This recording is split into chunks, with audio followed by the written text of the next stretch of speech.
Blackwood Ridge, Montana Territory, winter, 1876. The snow is coming down hard.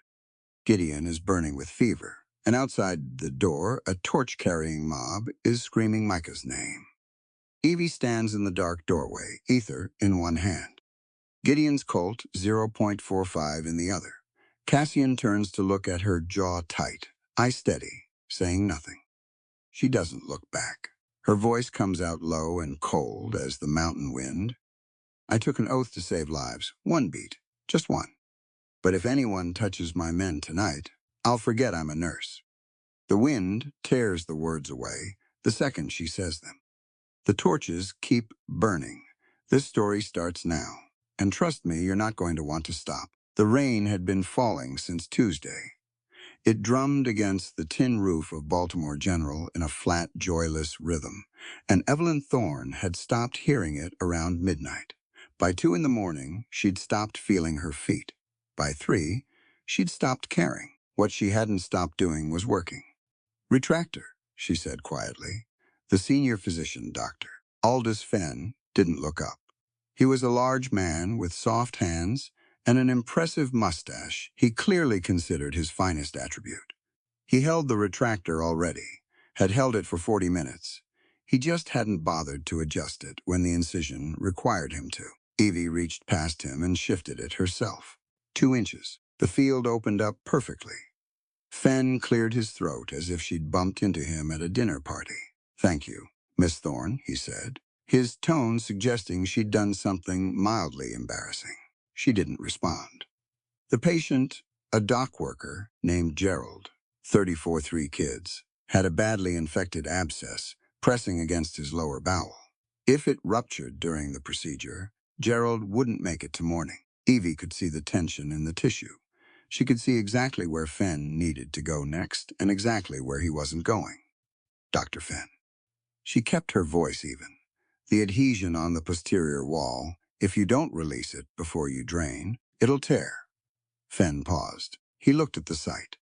Then he looked at her over the surgical lamp, something between irritation and reluctant acknowledgement crossing his face. "Yes," he said. "I was about to. He wasn't. But he did it, and Gerald survived, and that was what mattered." Afterward, in the corridor, Fenn stopped her with 2 fingers on her sleeve, the way men like him stopped women like her, as if touching fabric was different from touching a person. "You have a remarkable eye, Miss Thorne," he said it pleasantly, "and a lovely set of hands, very steady." "Thank you, sir. Too cold, though." He tilted his head. "Surgeon's hands should be warm." More importantly, he smiled, and it was not a kind smile. "They're attached to the wrong gender." Evie stood in that corridor for a long moment after he walked away. The rain kept drumming. She was 22 years old. She had assisted in over 60 surgeries. She had read every anatomy text in Baltimore General's library twice through, and borrowed the ones she couldn't access under her own name using the library card of a sympathetic male colleague. She had watched lesser men advance because of their names, their fathers, their clubs. She had been told she was remarkable so many times that the word had lost all meaning, because remarkable, in her experience, was what men called a woman, right before they explained why she still couldn't have the thing she'd earned. Her mother was dead, had been for 3 weeks now. Consumption, quiet and relentless, the same as her father's 6 years before. There was no money. There was no family. There was nothing in Baltimore that belonged to Evie except a small room above a laundry, a medical bag she'd built herself instrument by instrument, and an anatomy manual so well read its spine had cracked in 4 places. She went home in the rain and sat on the edge of her narrow bed, and she did not cry. She wasn't the crying kind. On the table beside her was a letter that had arrived 2 days ago, forwarded through a women's professional registry she'd registered with more out of desperation than hope. She'd read it once when it arrived and set it down, unsure what to make of it. Now she picked it up again. The paper was good quality, but the handwriting was spare. Economic, clearly belonging to someone who wrote to communicate rather than impress. There was a second hand as well, looser, more slanted. A third, smaller notation at the bottom. She read it for the second time. Miss Thorne, we are three medical practitioners operating a frontier clinic in Blackwood Ridge, Montana territory. The work is difficult, dangerous, and poorly compensated by Eastern standards. The winters are severe. The patients do not always survive. The resources are seldom adequate. We require a surgical assistant and nurse of genuine skill, not ornament. We have heard of your work at Baltimore General through channels I won't bore you with. Your precision during the Whitmore amputation last January was described to me in terms that commanded attention. This letter also serves, for legal and social reasons particular to frontier life, as an invitation of the mail-order variety. The arrangement in practice is a professional partnership with legal recognition. The details are negotiable. The salary is fair. If you are content to remain where you are, doing what you do while being told your hands are attached to the wrong body, discard this letter. Come west if you dare to learn what textbooks never teach. Dr. Gideon Holt, Blackwood Ridge, Montana Territory. P.S. The man who described your work to Gideon was me, Micah St. Clair, pharmacist. I have high standards and I don't recommend people lightly. P.P.S. Cassian Walker. I set bones. Come or don't. Either way, the mountains are fine. Evie read the postscript twice. Then, slowly, despite everything, she laughed. It was short and quiet, more surprised than amused, but it was real. It was the first real thing she'd felt in 3 weeks. She set the letter on the table. She picked up the anatomy manual and held it in her lap for a while, feeling its familiar weight, its cracked spine, the pages soft with handling. She thought about Gerald the dock worker and his 3 kids. She thought about Dr. Fenn's not kind smile. She thought about every door she'd knocked on, and every door that had been opened just far enough for someone to look at her face and then close it again. She thought, what is actually keeping me here? And she could not find a satisfying answer. Evie stood up. She moved to the small window and looked out at the wet street below, the gas lamps blurring in the rain, a cart horse standing miserably at the curb. She pressed her palm flat against the cold glass. Her hands were steady. They had always been steady. And she was finished letting other people decide what they were worth. If this world won't give me a seat at the operating table, she said to the window, to the rain, to no one in particular, I'll build my own damn chair. She started packing that night. There wasn't much to sell, but she sold it. The spare dress, the parlor clock that had been her mother's, a set of illustrated botany texts she'd never used. She packed the anatomy manual, the medical bag, a wool coat heavier than anything she owned, and the letter from Montana, folded carefully into her inside pocket. She did not tell Baltimore General she was leaving. They would discover it when she didn't appear for her shift, and they would replace her before the week was out. She had no illusions about that. The train station was loud and smelled of coal smoke and wet wool. People moved in all directions with purpose.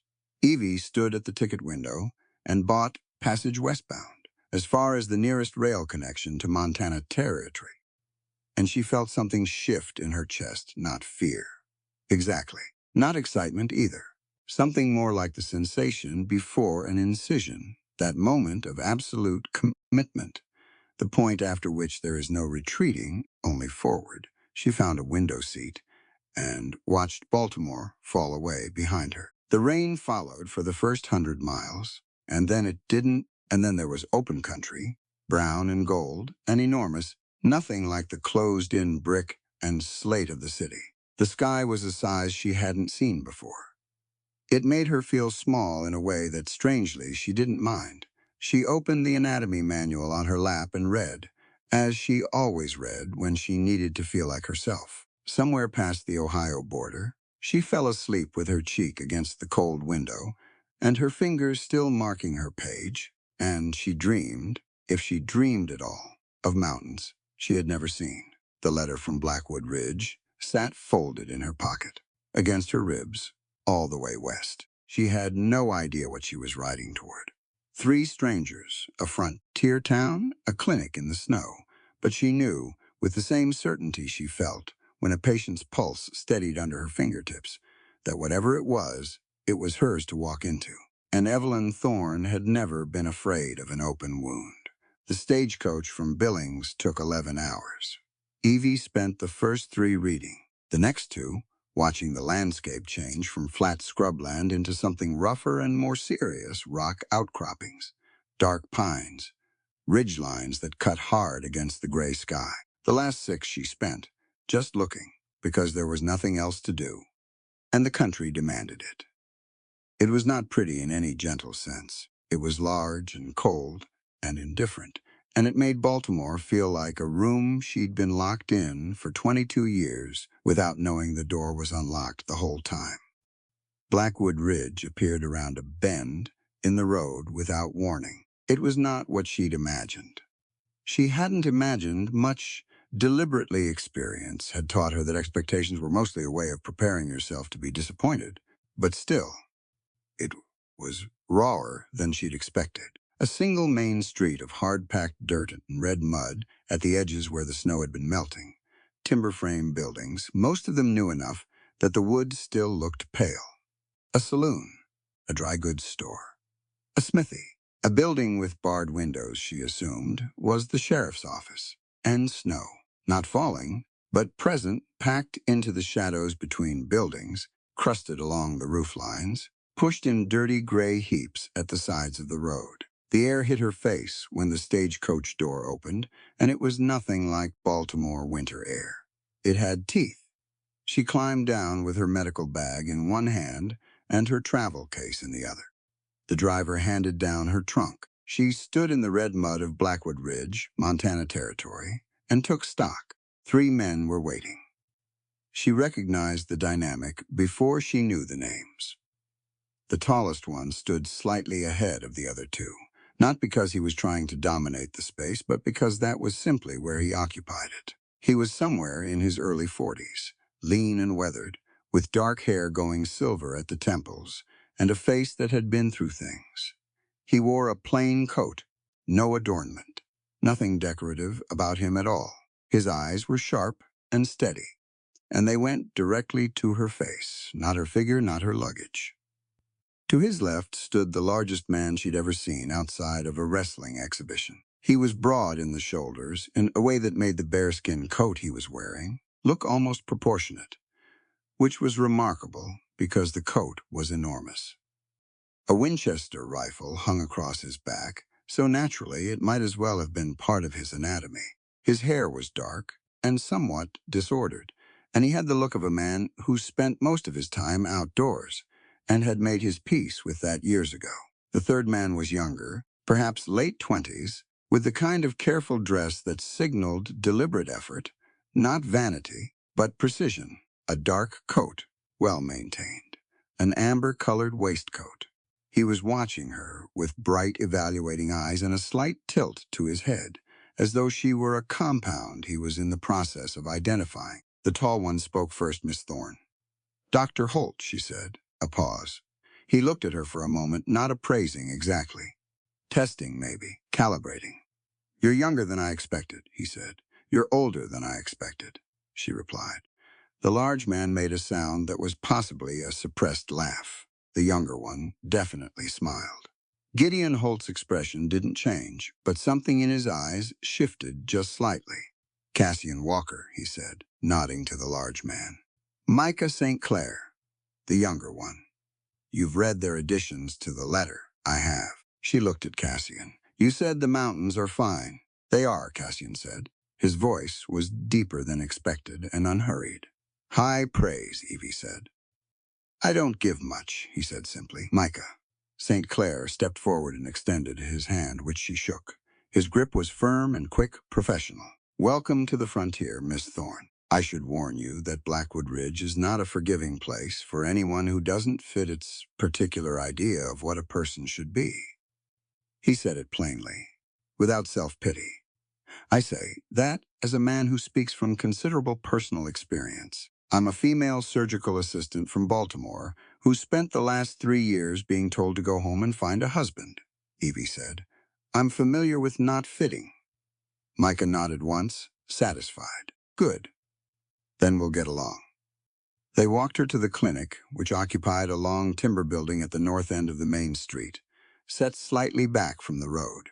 It was larger than she'd expected. Clean, which she appreciated more than she could say. There was a front room, two examination areas separated by curtain, a surgical space with a proper table and overhead lamp, and a back room that served as Micah's pharmaceutical workroom. The smell was carbolic and pine resin, and something herbal she couldn't immediately identify. Gideon walked her through each room with the efficiency of a man who understood that a thorough tour was more useful than polite conversation. He showed her where instruments were kept, how supplies were organized, the system for patient records. He explained, without commentary, that the clinic served miners, settlers, indigenous people when they would accept treatment, and anyone else who came through the door. Sterling's men will sometimes pressure you to prioritize certain patients, he said, pausing in the surgical room. Sterling is the mine owner. He's of the opinion that his employees' injuries deserve faster attention than other people's injuries. And your position on that? Evie asked. We don't have one, Gideon said. We treat in order of severity. That's the only system that makes sense, and the only one we use. She was going to say something in response, but then the front door opened, and Cassian's voice came from the other room, low and urgent. Gideon, got a man outside. They moved fast, all four of them. The miner's name was Tom Briggs, and two of his companions had carried him in from the street. He was conscious, but barely. His right thigh had been caught beneath a collapsed mine cart. You could see it immediately. The wrong angle of the leg, the pallor of someone losing blood, faster than his body could compensate. Table, Gideon said, and Cassian already had the man lifted. Evie set her medical bag on the side counter and had it open before Tom Briggs was fully laid out. She did a fast assessment, pulse thready, pressure low, leg compromised at the femoral region. She pressed two fingers to his inner thigh and felt the aberrant pulse there. The beat that shouldn't be that strong, that close to the surface. Arterial involvement. Definite. She didn't think about it. She moved. I need a clamp, she said, not loudly. Curved, medium, and I need someone to hold his shoulders down because he's going to move. Cassian put his hands on Tom Briggs' shoulders. Micah was already at the instrument tray. He put the clamp in her hand without her having to look. The artery was accessible, dangerous, but accessible. She found it by feel as much as sight, working in the fold of the leg, and when she applied. The clamp, it was with the particular steadiness that wasn't something she'd learned so much as something she'd always had, the thing that had gotten her into every surgical room she'd ever been excluded from. As soon as the door opened again, the bleeding slowed, then stopped. Tom Briggs let out a long, rattling breath and stayed conscious. His color was still bad, but it was no longer actively worsening. Evie held position for a count of 10. Then she looked up. Gideon, Cassian, and Micah were all watching her. It wasn't the kind of watching she was used to. Not the skeptical observation of men waiting for her to fail. Not the patronizing attention of men waiting to correct her. It was something more straightforward than that. Gideon spoke. We'll need to set that leg properly and deal with the fracture. There's bone involvement. You'll assist.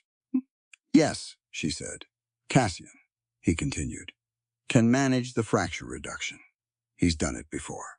Cassian was already moving to position. Evie watched him work. He was not subtle about his strength, but he was precise, moving the bone with a deliberate steadiness that spoke to practice. He'd done this many times out in the field, with nothing but his own hands and his knowledge of how a body was supposed to be arranged. It took an hour and a half in total. When it was done and Tom Briggs was resting, cleaned and bandaged and stable, Evie stepped back and stripped off her apron. The three men gathered at the side of the room. She faced them. Gideon looked at her for a long moment then. We don't care if you wear a skirt or trousers out here, Evie. We care if you keep a patient alive when the scalpel cuts. It was the most uncomplicated thing anyone in medicine had ever said to her. No qualification, no exception. No, but she exhaled slowly. Good, she said, because I've been keeping patients alive for 3 years, and I'm tired of apologizing for it. Micah raised an eyebrow. No one here will ask you to. Cassian said nothing.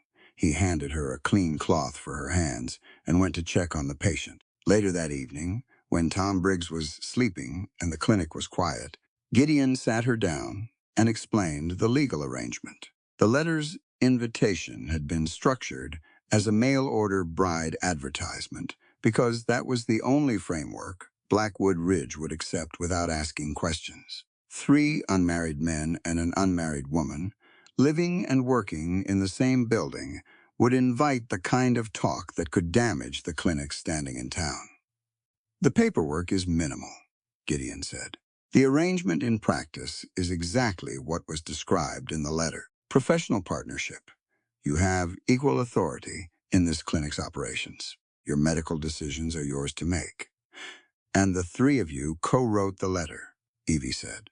We did, because none of you wanted to sign it alone. Gideon looked at her steadily, because it was an honest representation of the situation.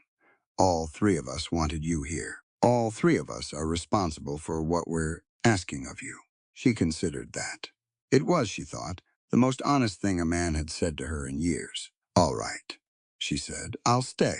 She slept that night in a small, clean room at the back of the building, listening to the wind come down off the mountain, and she thought, this is not what I expected. It was harder, stranger, more uncertain in every direction, but it was real in a way that nothing in Baltimore had been real for a long time. She turned over, pulled the wool blanket up, and slept without dreaming. 3 weeks in, Evie had developed a system. She woke before the others, stoked the clinic's iron stove, got water heating, reviewed any patient notes from the previous day. By the time Gideon appeared, always early, always quiet. The clinic was warm, and the instruments were laid out for whatever the morning required. Cassian came in later, usually from outside, usually already having done something physical, that most people would consider a full day's work, checking the perimeter of the property, maintaining the horses, hauling wood. He said little in the mornings. He drank his coffee black and, standing up, looking out the window at the mountain, and Evie had learned not to interrupt that particular silence. Micah kept different hours. He was a night person. His laboratory light burned past midnight regularly, and he appeared at breakfast with the slightly distracted expression of someone whose mind was still partly in the previous evening's formulation work. But when he engaged completely. He asked better questions than anyone she'd met, and he listened to the answers with his full attention. It was Micah who began her real education in pulse. You know the theory, he said one morning, watching her check a patient's wrist. You've read it. I can tell from how you position your fingers. But theory and field work are different animals, especially out here. You think I'm not reading it right, she said. I think you're reading it correctly, by textbook standards. He came to stand beside her.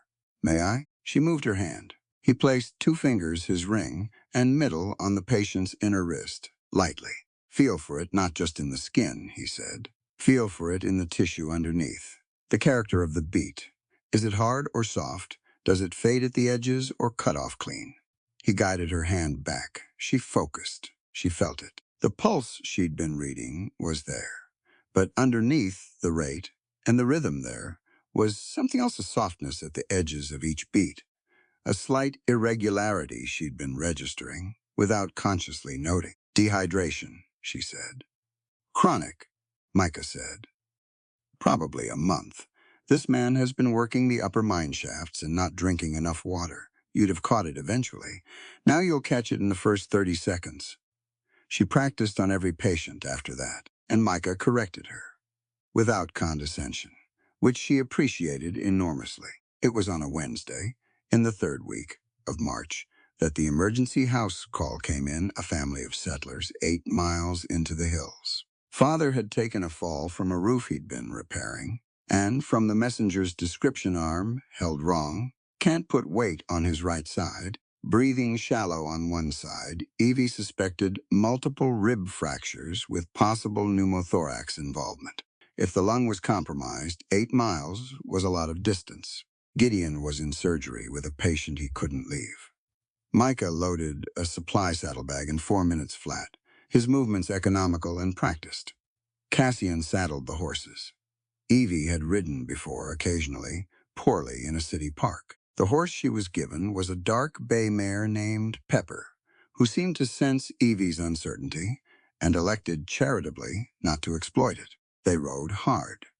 The trail climbed into the pines, and the temperature dropped 10 degrees in 20 minutes. The sky was darkening by the time they reached the settler family's cabin, not because of the hour, but because clouds were building over the ridge, fast-moving and purple-gray, the kind that meant business. The father, a man named August Pell, was lying on a makeshift cot his wife had assembled from the kitchen table. He was conscious and scared, which Evie considered a reasonable response to the situation. 2 children, young, watched from the corner with wide eyes. Evie knelt beside him and began her assessment. She listened to his chest, one side and then the other. Right side, the breath sounds were diminished. Not gone no full collapse, but reduced. Her hand on his ribs found the fractures. 2, possibly 3, in the lower right cage. "You're going to be all right," she told him. "The lung isn't fully down. We're going to stabilize you and get you to the clinic." August Appel looked at her with the expression of a man who wasn't sure he believed her. Are you a doctor?" "I'm a surgical assistant and nurse," she said, "and right now I'm the best option you have, so let's move forward." His wife, standing near the door, made a small sound of decided approval. By the time she'd assessed him fully, the clouds had come down over the ridge, and the wind was picking up. Micah had the supply bag open and was preparing a binding compound for the ribs. Cassian looked out the window and said flatly, "We're not moving him tonight." The lung Evie started. "Is not collapsed," Cassian said. "You said so. Moving him in what's about to happen out there is more dangerous than the rib fractures." He looked at her, not to dismiss it, just certain, in the practical way of someone who had read bad weather in these mountains for years. "We stay until morning." He was right. She knew he was right. She nodded. They made August Pell as comfortable as possible, and the settler family fed them salt pork and bread, and then the storm arrived, not a blizzard, just a hard mountain storm, rain turning to sleet, wind that found every gap in the cabin walls. The family bedded down inside. The 3 of them settled near the hearth. Cassian built the fire up without being asked. He moved around the small space, with less awkwardness than his size warranted, quiet and efficient, and then he sat on the floor with his back to the stone hearth, the Winchester across his knees. Micah spread his notes across a low table and continued working by firelight, annotating something. He had a small glass vial he kept examining and setting down. Evie checked August Pell's breathing one more time. Steady, unchanged, acceptable, and then sat near the fire because there was nowhere else to sit. The pine wood crackled. Sleet ticked against the window glass. "Show me the pulse points," she said to Micah. "Not the wrist, the others." He looked up from his notes. "Now, I have nothing else to do for the next 8 hours." He moved to sit across from her. "The carotid is the most reliable under pressure," he began, 2 fingers going to his own neck here. "You feel it even in profound shock when the peripheral pulses are gone. It's the last to go." She found it on her own neck, pressed gently. "The femoral," he continued. "You know that one already. You used it on Briggs." He indicated the inner thigh, the brachial inner arm, above the elbow, and the temporal. His fingertips went to his own temple, lightly. "That one tells you about intracranial pressure, if you know what you're looking for." "And what are you looking for?" "Asymmetry," he said. "A temporal pulse that's stronger on one side than the other, especially after head trauma, can indicate bleeding inside the skull. It's subtle. Most people miss it." Evie filed that away. "What else?" Cassian had been listening. He said, without shifting his position by the fire, "The dorsalis pedis, top of the foot between the first 2 tendons." She looked at him, Frostbite assessment, he said. If you lose that pulse, the tissue's in trouble. You check it even before the patient's fully conscious. You've done that more than once. He looked at the fire. Lost a trapper to it 2 winters ago. Got to him an hour too late. I check feet first now, always. The room was quiet for a moment, except for the storm and the fire, and August Pell's steady breathing from the other side of the room. Evie moved closer to Cassian, not dramatically, simply because it was the practical thing to do on a cold night, and because the anatomy lesson had migrated in his direction. "Show me," she said. He was still for a moment. Then he extended his arm, pulling back his sleeve. His forearm was dense with muscle and marked with old scars, a topography of years of hard work and harder winters. She pressed her fingers to his inner wrist. The pulse was strong and even and slow. The pulse of a man whose resting heart rate was probably somewhere around 50, whose body was accustomed to sustained physical effort. "Now the brachial," Micah said from across the fire, still watching. She moved her hand to the crook of Cassian's elbow. "Found it. Now locate the intercostals," Micah said. "You need to feel the spaces between the ribs for accurate breath sound assessment. Use the chest, it's different in a larger patient." She was aware, professionally and otherwise, of the shift in the room's temperature. Not the air temperature. The other kind. Cassian held completely still. He was not a man who fidgeted, but this stillness was different from his usual stillness. It was deliberate. She placed her palm flat against his chest, just below the collarbone, and felt his heartbeat directly. Slow, strong. Then beneath her palm, it quickened slightly. Just slightly, she counted. She located the spaces between his ribs by feel, moving her hand down, staying clinical, staying focused, which was easier said than done, when the man in question had gone very quiet and very still, and was watching her with an expression she didn't have good clinical vocabulary for. From the edge of the firelight, Gideon Holt stepped through the cabin doorway. She hadn't heard him arrive. He'd ridden out, after all, when his patient was stabilized, because that was the kind of man he was. He stood in the doorway for a moment, wet from the storm, his dark eyes moving across the scene by the fire. Evie's hand still on Cassian's chest, Micah watching with careful attention the anatomy lesson that was unmistakably more than an anatomy lesson. He said nothing. He came in, pulled the door shut against the storm, shed his wet coat. He crossed the room and sat down, not far. "The heart of medicine isn't the scalpel, Evie," he said, and his voice was low and controlled, and carried the weight of someone who had learned this from something real. He looked at her directly. "It's how deeply you can feel the life beating under your fingertips." She looked at him. The fire lit the planes of his face, the silver in his hair, the deep lines around his eyes. "Someone taught you that," she said quietly. "Yes," he said. And then, after a pause, his name was James. He was 6 years old. He looked at the fire. "He didn't survive the fire. I've been a better physician for the loss of him, and a worse human being for missing him." No one spoke for a long time. The storm went on. August Pell breathed steadily in the corner. The children slept. Evie sat between the three of them, Cassian, with his steady warrior's pulse, Micah with his meticulous mind, Gideon with his grief and his hard-won wisdom. And she understood, without anyone saying so directly, that she had been brought into something that was not just a medical practice and not just a legal arrangement. She didn't have a name for it yet. She wasn't sure it needed one. By morning, the storm had cleared. They moved August Pell to the clinic without incident, and his ribs healed clean over the following weeks.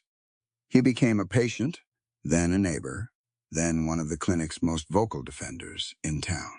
Evie didn't know that yet, that morning.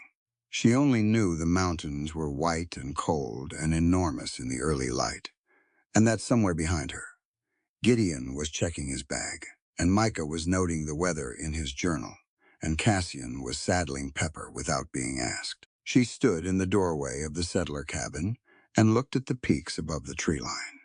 They were fine, she thought. Cassian had been right about that. She was beginning to understand what fine meant out here. It didn't mean easy. It didn't mean comfortable or safe or settled. It meant worth it despite everything. She went to help with the horses. The letter arrived on a Thursday. It was written on expensive paper, sealed with wax, delivered by a man in a pressed coat who clearly felt he was above the errand. He handed it to Evie because she was the first person he saw at the clinic door, and he looked at her in a way that communicated, without a word, that he did not think much of what he was looking at. She took the letter, thanked him without warmth, and brought it to Gideon. Thaddeus Sterling had written in the manner of a man accustomed to issuing instructions to people who had no choice but to follow them. The letter was brief, and its meaning was plain. The Blackwood Ridge Medical Clinic was, in Sterling's estimation, providing services to individuals whose continued health was not a priority to the Sterling Mining Company. He listed these individuals: indigent miners who had fallen behind on company store debts, a family of Chinese railroad workers camped at the edge of town, 3 Crow men who had come in from the hills with infected wounds, Micah St. Clair himself, who Sterling referred to, in language that made Evie's jaw tighten, as your colored pharmacist. Sterling requested, and the word requested, was doing a great deal of work, in that sentence, that the clinic prioritize the care of productive company employees and redirect other cases to whatever resources were available elsewhere. There were no other resources available elsewhere. Sterling knew that. Gideon read the letter once. He folded it, set it on the table, and went back to grinding a suture needle to a finer point. "File it," he said. "File it where?" Evie asked. "Anywhere," he said. "It doesn't matter." Micah was in the doorway to his laboratory. He had clearly read the letter over Gideon's shoulder. His expression was controlled, the expression of a man who had received versions of this particular message his entire life and had developed an efficient system for processing it. He went back to his workroom without comment. Evie followed him. He was at his bench, measuring out a powder with the focused precision he brought to everything, and he didn't look up when she came in. "This has happened before," she said. "Regularly," Micah said. "Dr. Croft?" Micah's measuring hand paused briefly. Dr. Horatio Croft was the only other physician in Blackwood Ridge, operating out of a building on the south side of town that Sterling had reportedly helped finance. He and Micah had a history that predated Evie's arrival. She'd pieced it together from comments, from the particular silence that fell when Croft's name came up. "Croft has been telling people in town that my herbal formulations are unreliable," Micah said. "That's the charitable version. The less charitable version is that he calls it witchcraft, depending on his audience." He set the powder aside and picked up a glass mortar. "He started in New Orleans when we were students. Different city, different territory. Same basic argument."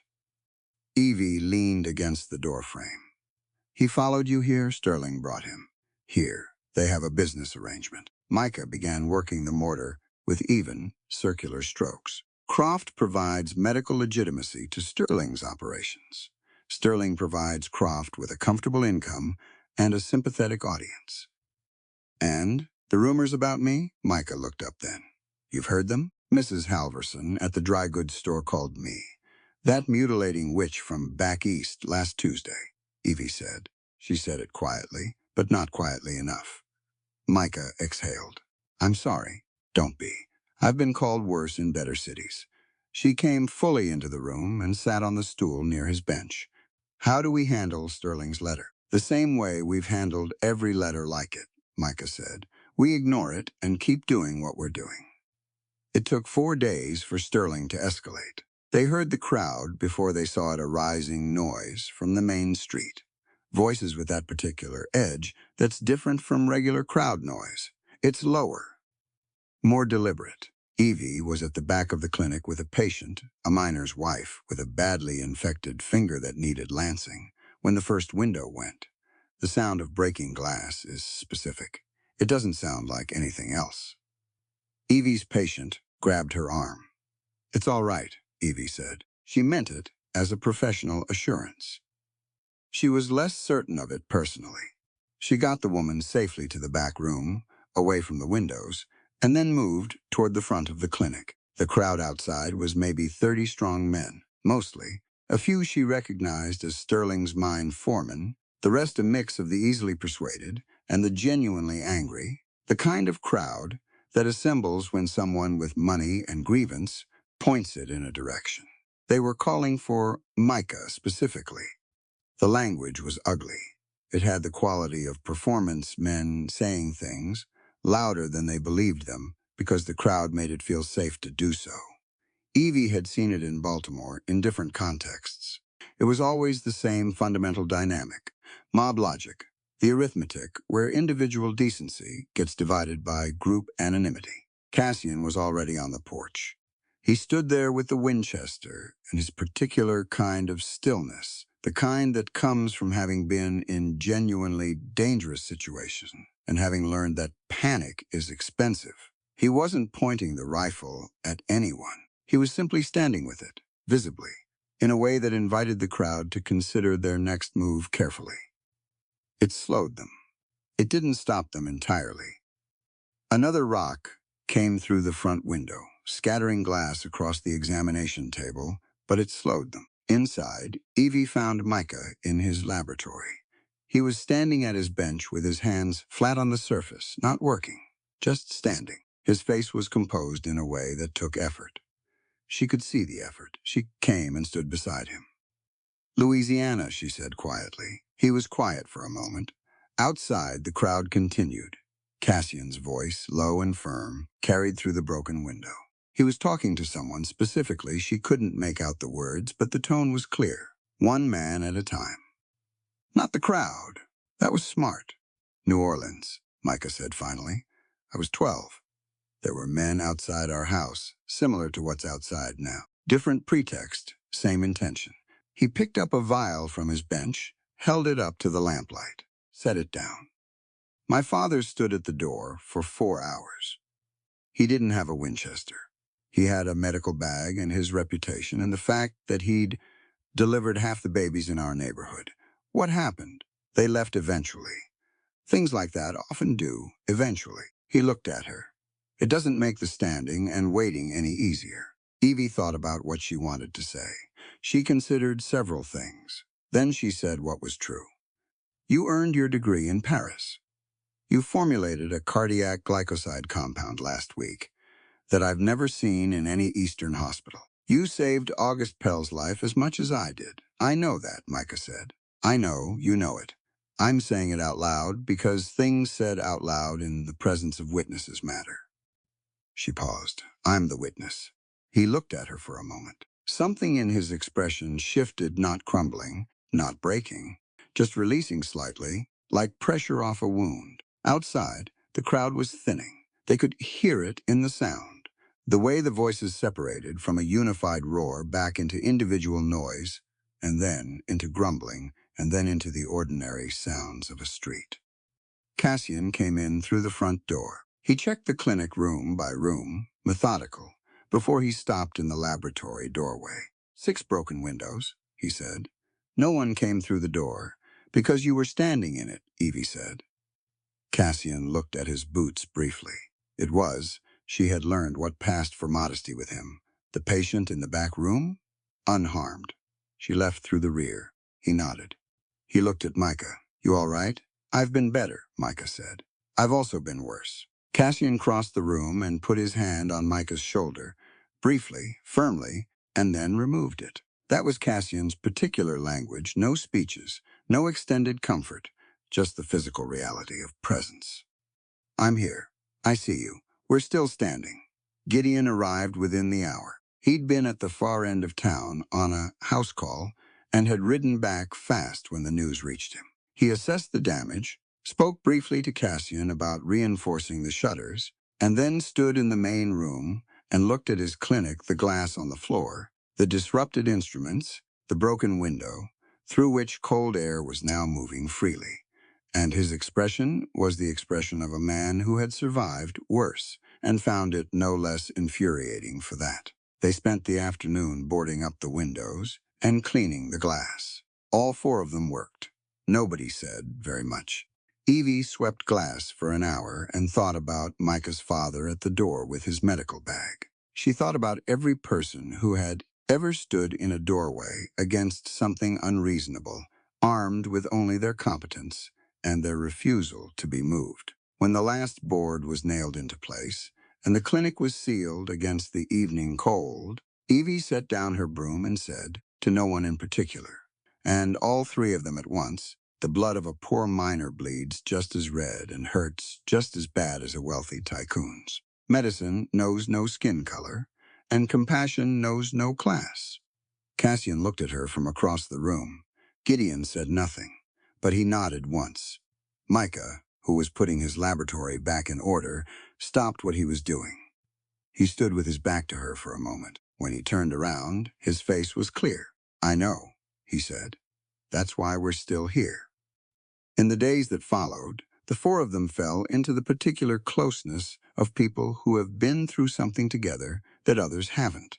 It wasn't dramatic. It was the small things, the way Cassian began, sleeping with one ear open near the clinic door. The way Micah started keeping a lantern burning in his laboratory through the night, less for the light than for the signal, the visible proof that he was still there and working. The way Gideon began including Evie in every patient decision without qualification, not as a courtesy but as a structural change. The way you reconfigure a system once you understand which part was doing the actual work. And there were moments in the dark between emergencies that belonged to a different category entirely. A hand briefly held in the corridor after midnight, after a difficult delivery that had gone well.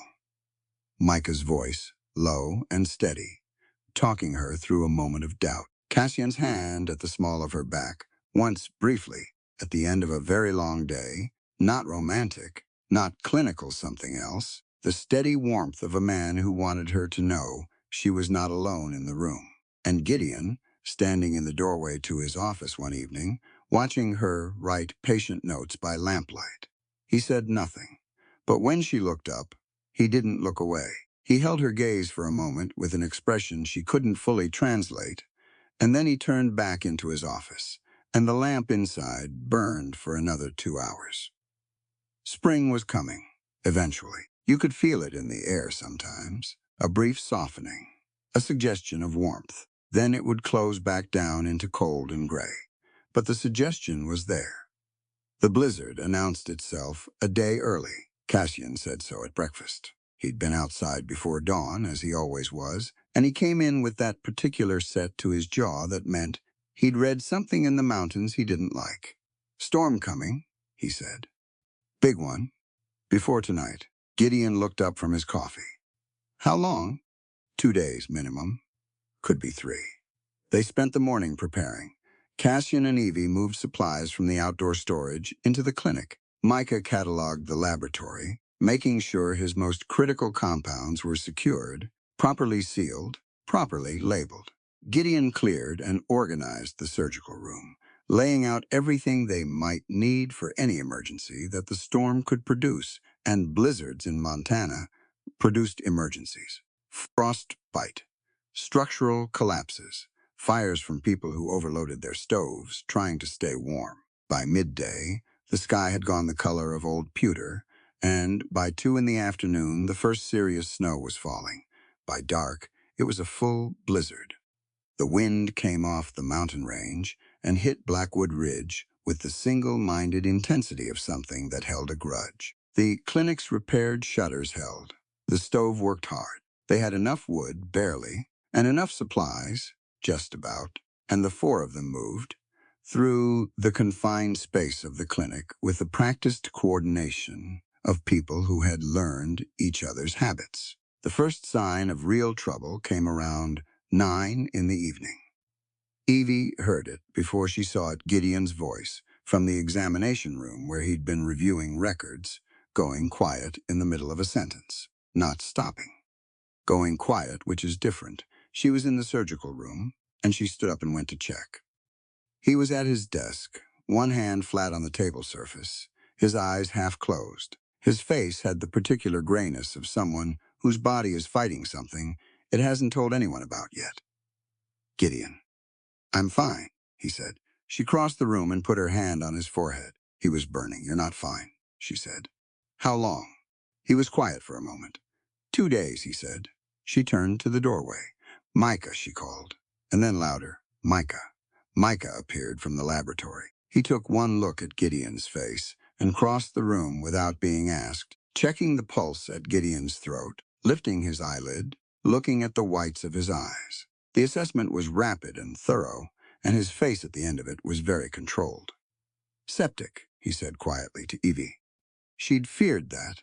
Gideon had performed a drainage procedure 4 days earlier on a badly infected wound, the kind of procedure where the contamination risk was always present, where even the most careful surgeon could make contact with pathogens that found a foothold. His immune system had been running on poor sleep and inadequate nutrition for weeks.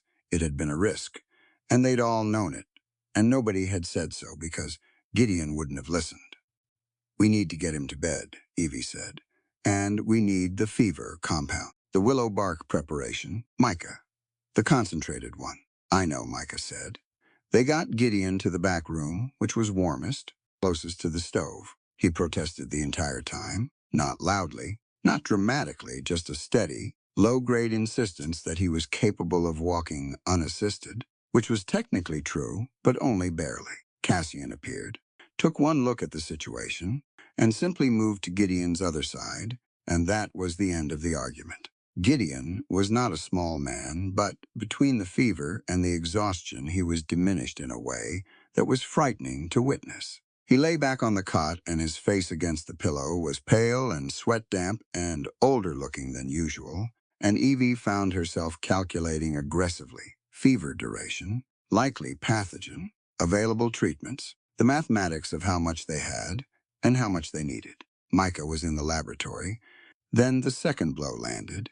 The smell reached them first. Sharp, chemical, alarming, not smoke from the stove, something different. Evie was out of the room before she'd consciously decided to move, and she was halfway down the hall when she heard it, a sound like a hard exhalation, the rapid consumption of accelerant finding oxygen. Micah's laboratory was on fire. Not an inferno. Not yet. But the workbench along the eastern wall was fully involved, and the shelving above it was catching, and the window that had been repaired after the mob was broken inward, glass on the inside of the sill, and the wind was feeding the fire with terrible efficiency. Cassian was already there. He'd come from the front of the building, moving fast in the dark, and he was throwing the door open against the wind and pulling Micah back. Micah, who had gone in without thinking, who had 3 months of irreplaceable work burning on those shelves. Micah, out. Cassian's voice was not a suggestion. The fever preparation, the compound for Gideon, out. They got the fire down in 20 minutes with snow hauled in from outside in everything they could carry. Buckets, pots, Evie's largest mixing bowl. The eastern wall of the laboratory was destroyed. The shelving was gone. Approximately half of Micah's current preparations were destroyed. The fever compound was in the destroyed half. They stood in the ruined laboratory, with snow melting on the floor, and the smell of burned herbs and chemicals heavy in the cold air. And for a long moment, nobody spoke. Sterling's men, Cassian said. It wasn't a question. Evie looked at the broken window.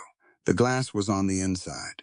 Something had been thrown in from outside. In the middle of a blizzard, with wind at 40 miles an hour, someone had stood outside in the storm long enough to break that window and throw an oil lamp through it. What do we have left? She asked Micah. He moved through the wreckage, checking, his face doing the controlled thing again, the processing. He had a list in his head of every compound in the laboratory. She'd seen him recite it once. Perfectly, he was running it now. Partial willow bark tincture, he said. Not concentrated. Quinine intact, good. The carbolic solution is gone. He moved further. I can work with what's left. It won't be ideal, but possible? He looked at her. Possible, he said. And then the sound from outside got louder. Voices. Through the blizzard men's voices, multiple, carrying the same ugly frequency as the crowd of days ago, but angrier. There were torches visible through the front window, blurring in the snow. Someone was shouting Micah's name with an intention that was not peaceful. Cassian went to the front door. He came back 30 seconds later, and his face was the face he wore when the situation was genuinely serious, not performatively serious. 15 men, maybe 20, he said, armed. Sterling's foreman at the front. He looked at Micah directly. They're calling it arson, saying you burned your own laboratory to cover something up. The logic of it, the practiced, deliberate absurdity of accusing the victim of the crime, was so perfectly vicious that Evie almost laughed. She didn't. In the back room, Gideon was calling out delirious. His voice was low and strange, and he was saying a name that wasn't any of theirs. Evie walked to the front of the clinic. She took the lamp from the hook by the door. She looked in the cabinet beside the surgical table, and she took out Gideon's Colt 0.45 that lived there for emergencies. And she checked the cylinder the way Cassian had shown her 3 weeks ago, matter-of-factly, on a Thursday afternoon, because in Blackwood Ridge, knowing how to check a cylinder was a practical skill. She stood in the doorway. The wind hit her face, and the snow was blinding, and beyond the blur of it, she could see the torches, the shapes of men, hear the specific ugliness of a mob that had convinced itself it was righteous. Behind her, Gideon was delirious and burning. Behind her, Micah's laboratory was half destroyed, and the remaining medicines were insufficient.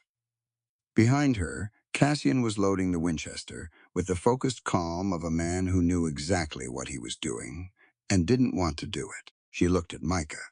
She looked at Cassian.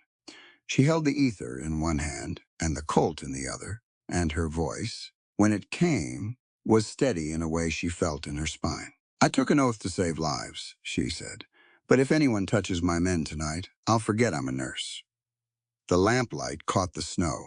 The wind tore the words away as fast as she said them. Somewhere in the dark, the torches kept burning. Fade to black. Cassian moved first. He came through the doorway beside Evie, shouldering past her into the storm without a word, and the Winchester was up before his boots hit the porch steps. Not aimed. Raised.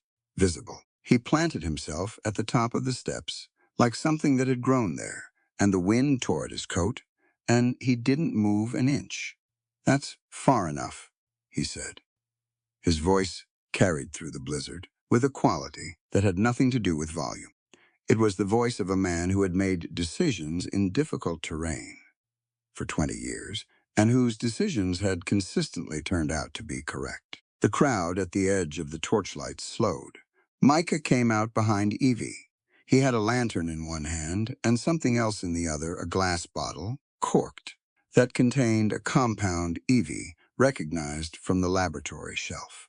She didn't know what it was exactly, but Micah held it with the deliberate visibility of someone who wanted the men in front of him to wonder. He stood at the edge of the porch and looked at the crowd with steady, unhurried eyes. I know most of you, he said. His voice was conversational, which was more unsettling than anger would have been. Frank Hollis, you brought your daughter in 6 weeks ago with scarlet fever. Jim Pruitt, I compounded the laudanum that kept your back manageable through last winter. He paused. Thomas Airy, I believe we both know what I treated you for in October, and I believe we both know you'd prefer that remained between us. A long silence. The man Evie assumed was Thomas Airy took a half step back. Sterling's men started that fire, Micah continued. Not me. You can believe what he's paid you to believe. Or you can think about what you actually know of this clinic and what we've done here. That's your decision. He looked at the group without blinking. But I'd make it quickly, because we have a man inside with septic fever, and I have work to do. It took another 10 minutes. There was noise and some movement, and Cassian tracked the crowd's edge with the Winchester, without ever pointing it at a specific person, a discipline that Evie understood was intentional. He was communicating containment, not aggression. The distinction mattered, legally and otherwise. Sterling's 2 foremen left first, which took the momentum out of the rest of it. The crowd, deprived of its organizing energy, began to separate. Men drifted back into the blizzard in ones and twos, and the torches went with them. And eventually the street was dark and white and empty. Cassian came inside last. He barred the door. The three of them stood in the front room for a moment in the specific silence that follows the end of something dangerous. Evie's hands were shaking slightly, not from fear. She was past the fear, but from the adrenaline working its way back out of her system, which took time regardless of how composed you'd been during the event. Micah took the Colt from her carefully. He unloaded it with practiced efficiency and set it on the examination table. "You've never fired that," he said. "It wasn't an accusation." "No," she said. "Good." He looked at her. "Let's keep that record." Then Gideon called out from the back room, and everything else stopped. He was worse. The fever had climbed in the time they'd been outside. His skin was hot enough that Evie could feel it before she touched him, and his eyes were open but not tracking, moving across the ceiling at things that weren't there. He was talking, low, continuous, the disconnected speech of high fever, and the name he was saying was James, as it had been before. Evie sat on the edge of the cot. She pressed both hands to his face, grounding, physical presence, the thing you do when someone is lost in their own body and needs something external to locate. "Gideon," she said, firmly and clearly. "Gideon, you're in the clinic. You're in Blackwood Ridge. We're here." He didn't come back all the way, but the talking slowed. Micah was at the doorway, already thinking through what he had. "The willow bark tincture I have left is weaker than what I'd want. I can concentrate it by reduction. It'll take time, but it'll be more effective. I can supplement with elderflower for the fever and yarrow for the inflammation." He was thinking out loud, revising in real time. "The bigger problem is fluid replacement. He's sweaty, and if we can't keep him hydrated, the fever becomes secondary to the dehydration. Boiled water with salt and a small amount of sugar," Evie said, "as often as we can get him to swallow." "Yes, and I need to compound something to support the liver high fever, for this duration is going to stress it." He was already moving back toward the laboratory, stepping around the damage without looking at it. "I'll have the tincture reduced in 2 hours." Cassian said nothing. He pulled the room's chair to the corner, sat, and put the Winchester across his knees. He was staying. That was that. Evie worked Gideon through the night. 2 hours for the tincture, as Micah had said. In between, fluid by fluid, coaxing small sips of the salt solution into Gideon every 20 minutes when he was conscious enough to swallow. Cold compresses on his forehead, his throat, the inside of his wrists, the places where the blood ran close to the surface and could be cooled efficiently. She talked to him when he surfaced, calling him back, keeping her voice even. Around 3 in the morning, the fever broke. It didn't happen dramatically. It happened the way most medical crises resolve gradually, then all at once. His skin went from burning to merely hot. His eyes focused. He looked at her with the particular expression of someone returning from a long, strange distance, confused and exhausted and real. "Evie," he said. His voice was rough. "I'm here." He looked around the room slowly. Cassian in the corner, awake watching. The lamp burning low. Outside, the blizzard still going, but the worst of it passing. He looked back at her. "The men outside," he said. "Gone." She said. "Cassian and Micah handled it." He closed his eyes briefly, opened them again. "The laboratory. We'll rebuild it," she said. "Micah's already working out what he needs."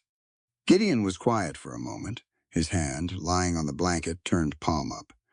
Evie looked at it. Then she put her hand in his, and his fingers closed around hers, with more strength than she expected from a man who'd nearly died 6 hours ago.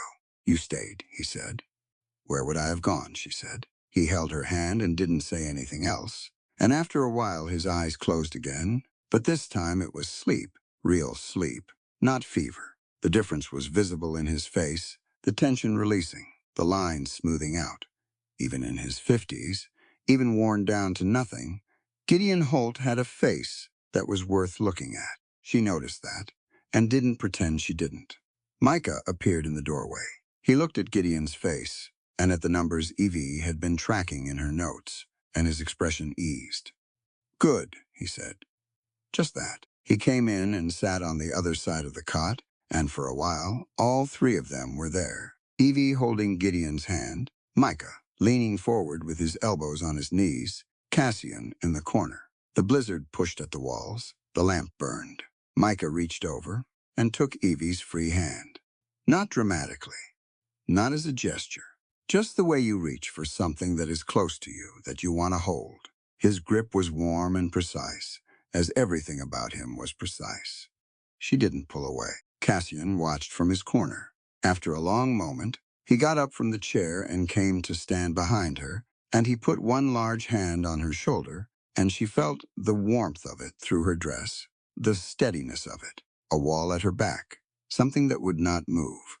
They stayed like that until the blizzard finally began, toward dawn, to lose its conviction. In the morning, Gideon was weak but coherent, and Evie made him eat broth, which he did under protest, and drink more fluid, which he did under more protest, and he tried twice to get up and was redirected both times. By the third time he tried, she sat on the edge of the cot and looked at him with an expression that apparently communicated something effective, because he stayed where he was. "You almost died," she said. "I've almost died before," he said. "Not on my watch," she said. He looked at her for a moment. Then, very quietly, in a voice that belonged only to this room and this conversation, "No, not on your watch." He paused. "Thank you, Evie." She didn't say you're welcome. She leaned forward and pressed her lips to his forehead, briefly warm. He went, very still. When she sat back, his expression was the most unguarded she had ever seen it. Outside, the blizzard had stopped. The world was white and clean and silent. Evie looked out the window at the new snow. After everything, the fire, the mob, the fever, the long, terrifying night, the world had the audacity to look beautiful. She found that she was not even surprised. That was medicine. That was this life. You go through the worst of it, and then morning comes anyway, and the mountain is standing there being fine, just like Cassian always said. She went to start breakfast and found that Cassian had already done it. Coffee, salt pork, biscuits from the tin they kept for emergencies. He handed her a cup without comment. She drank it, standing beside him at the window, both of them looking at the snow. "Thank you," she said, "for last night, the porch." "I was doing my job," Cassian said. "No," she said. "Your job is scouting and bone setting. What you did last night was something else." He looked at her sideways. "After a moment, you would have done the same." "I tried to," she said. "You did fine," he said simply.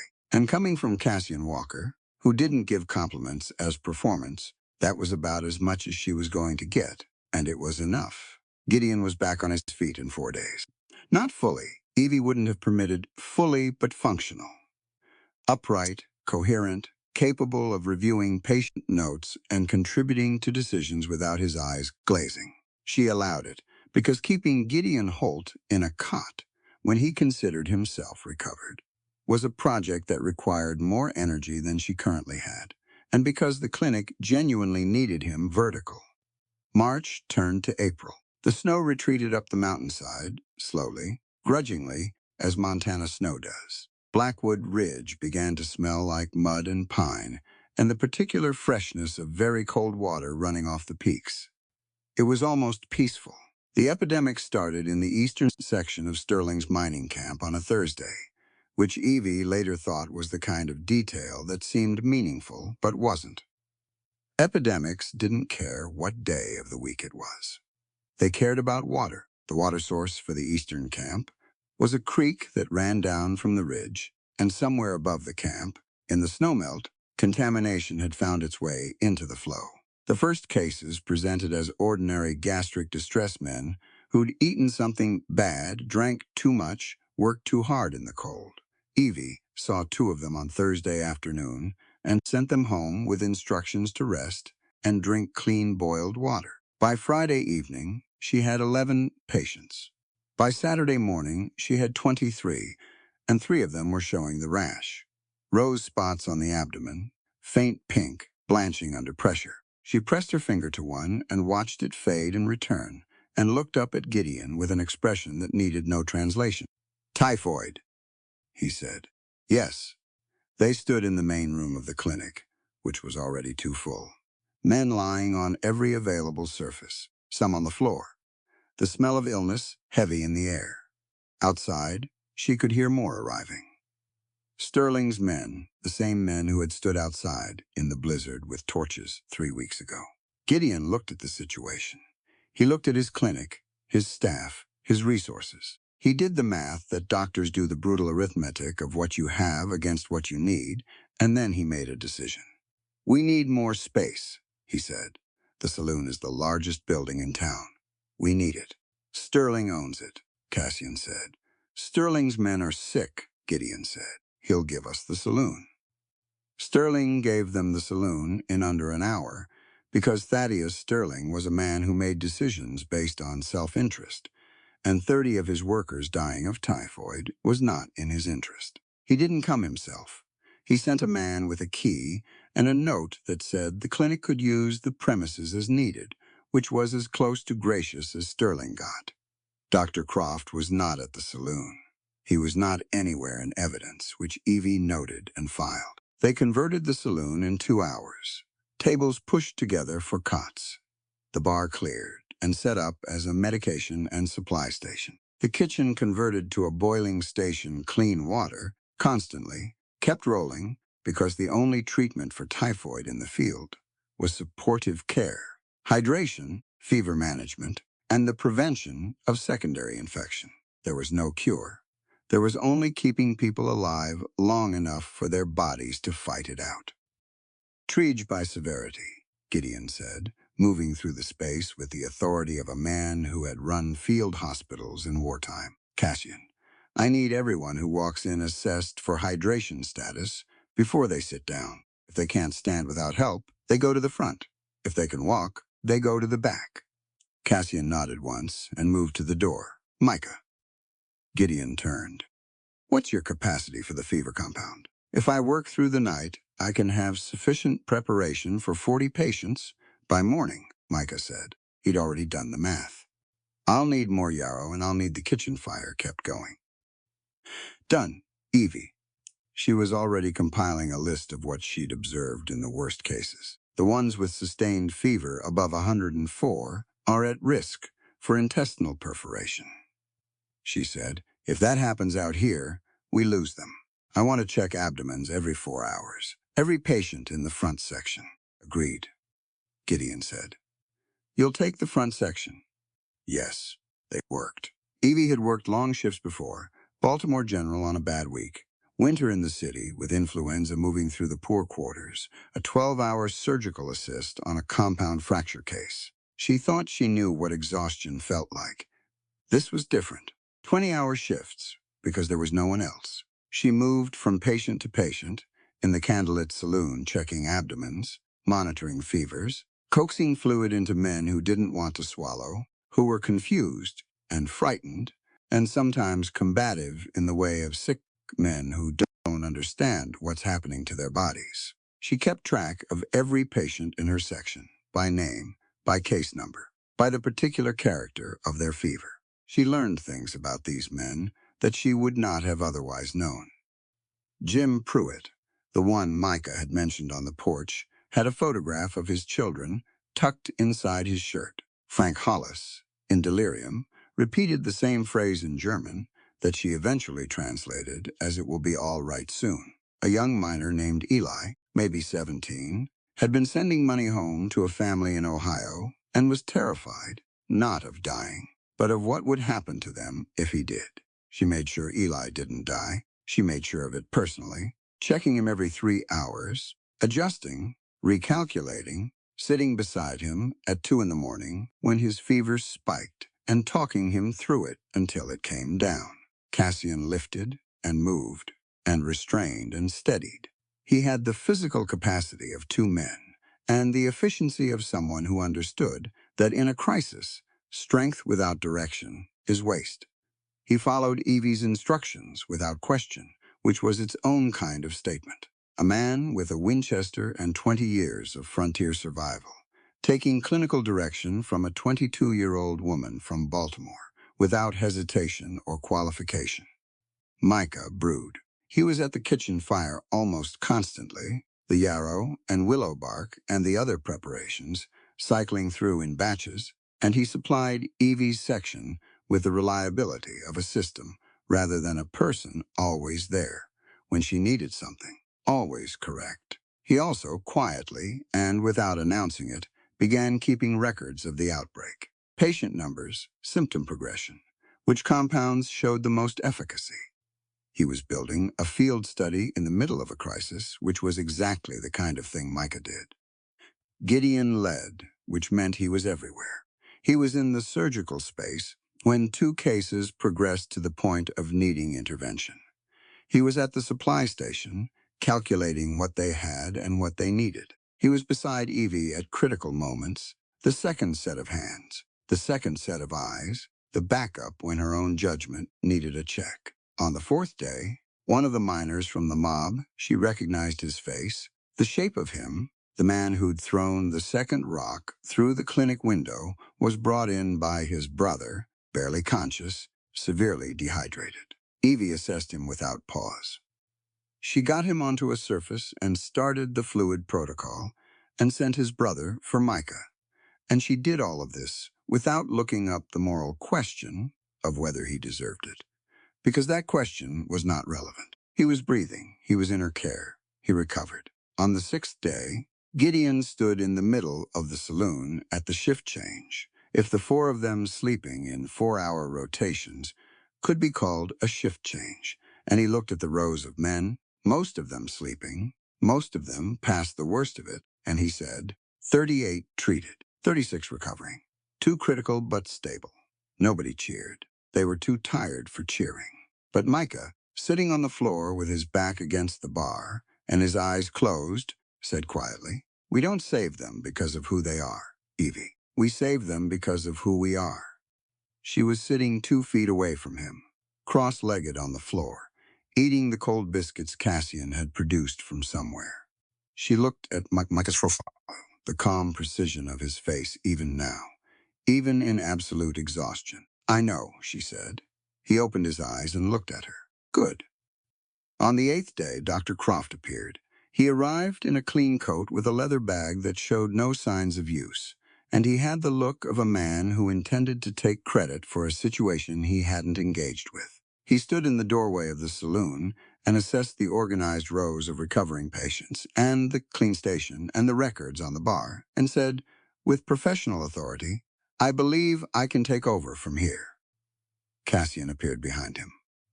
"I don't think so," he said. Croft turned. He looked at Cassian, at the Winchester, at Cassian's face, which was expressing exactly what he thought of the suggestion.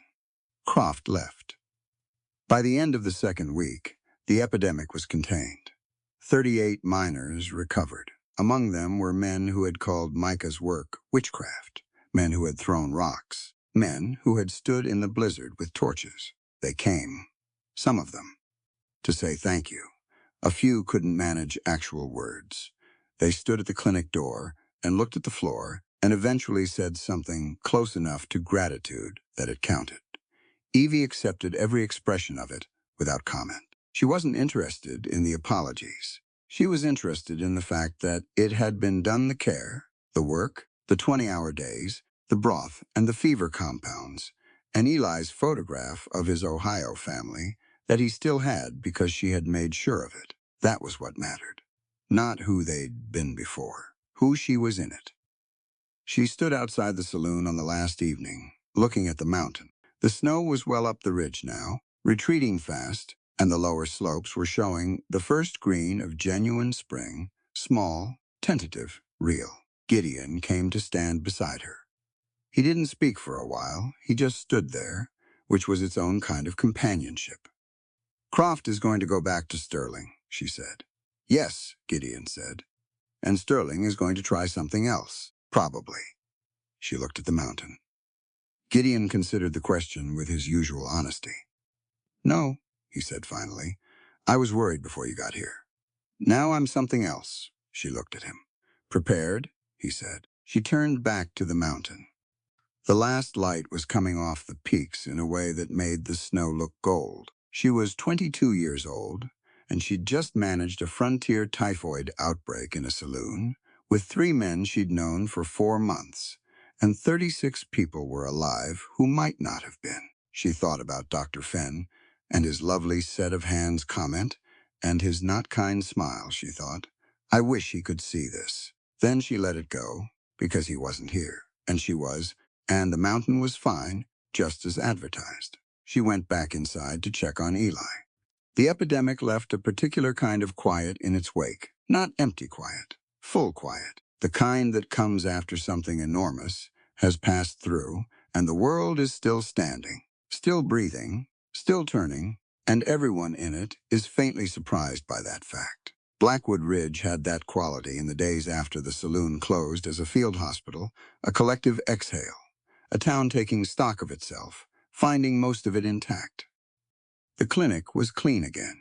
Micah had spent 3 days rebuilding what he could of the laboratory, and Cassian had spent those same 3 days helping him, the two of them working in a companionable near silence, Micah directing and Cassian constructing, new shelving going up along the eastern wall where the fire had taken the old.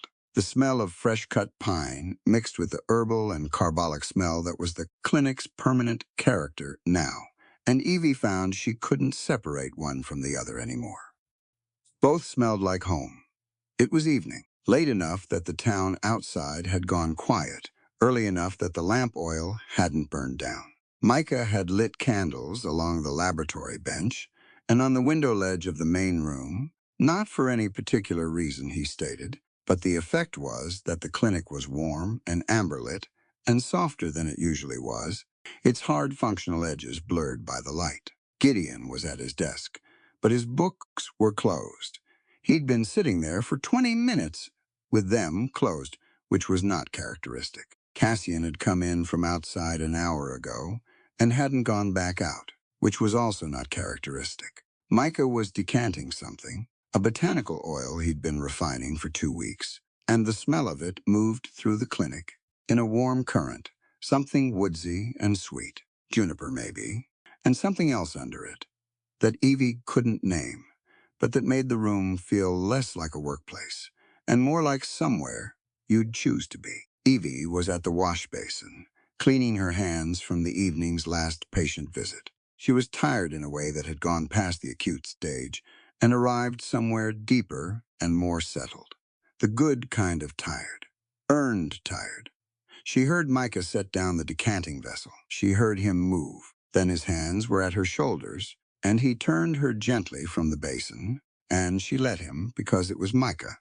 And everything Micah did was deliberate, nothing by accident. He looked at her face for a moment, reading her in the way he read everything compounds, patience, problems with complete attention. You need to stop, he said.